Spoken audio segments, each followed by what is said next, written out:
It is 100 degrees on your site, and your boss says keep working. Can you legally refuse? The answer is more complicated than a 30-second video will tell you, and getting it wrong can actually cost you your legal protection.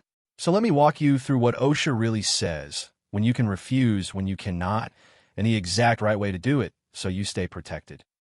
Start with the part most people get wrong. There is no federal maximum working temperature. No OSHA rule says that above a certain number of degrees, work has to stop.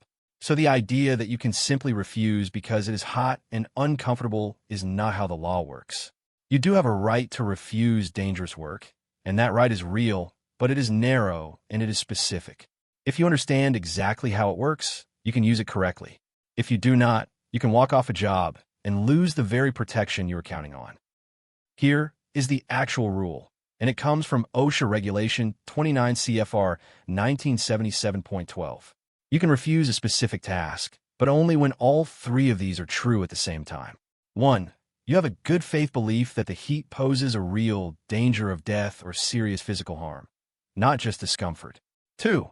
You asked your employer to fix the hazard and they refused. And 3. The danger is so urgent that there's not enough time to get an OSHA inspection first. All three. If it is genuinely that dangerous and your employer will not act, you are protected. If you skip these, you're not just walking off a hot job. You may be walking away from your legal cover. Now you might be wondering, if there's no heat standard, how does OSHA do anything about heat at all? 2 ways. First, the General Duty Clause, Section 501 of the OSHA Act, which requires every employer to keep the workplace free of recognized hazards likely to cause death or serious harm. Heat clearly qualifies, and the fixes, water, rest, shade, and acclimatization, are well established.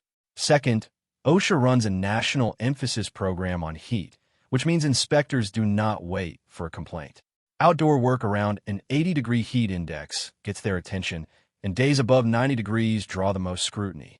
As of 2026, there is still no final federal heat standard. It was proposed, but never finalized, so this is how heat gets enforced today. And if you work in one of 5 states, you have a lot more than the General Duty Clause behind you. California, Oregon, Washington, Nevada, and Maryland each have their own enforceable heat rules. California triggers at 80 degrees outdoors under Regulation 8 CCR 3395. Oregon, Washington, and Maryland all kick in around an 80-degree heat index, and Washington's rule runs year-round. Nevada's is hazard-based and applies to employers with more than 10 workers. In these states, your employer is legally required to provide things like drinking water, shade, or a cool-down area, rest breaks, and acclimatization for new workers who are not used to the heat. Those are not favors. They're the law. In those 5 states, there's one more thing your employer is legally required to have: a written heat illness prevention plan. That document spells out the temperature triggers, the water and shade rules, the rest and acclimatization schedule, the high heat procedures, the emergency response steps, and the training. If your employer does not have that written plan, that itself is a violation you can point to when you raise the issue or file a complaint. So before it ever comes down to refusing work, the real question is whether your employer has done the thing the law already requires. So if it really is that dangerous, here is the right way to refuse in order, because the order matters. First, tell your employer the specific hazard and ask them to correct it. Give them a chance to fix it. Second, if the danger is imminent and they still refuse, say clearly that you are willing to do other work, but not that specific dangerous task until it is made safe. That distinction matters. Do not just walk off the site, because that can look like quitting and can cost you your protection. Third, document what happened, the temperature, the time, what you asked for, and what they said. And you can call OSHA directly at 1-800-321-OSHA to report it. Follow those steps, and your refusal is protected activity. Now, if you're on the other side of this, a contractor or an employer who needs to provide that written plan, this is the fastest way to get one.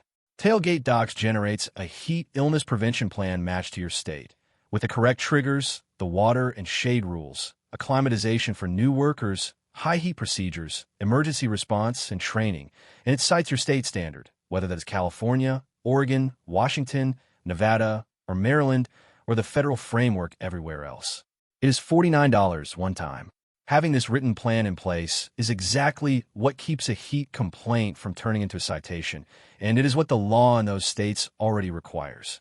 Link is in the first line of the description and the pinned comment. Quick recap.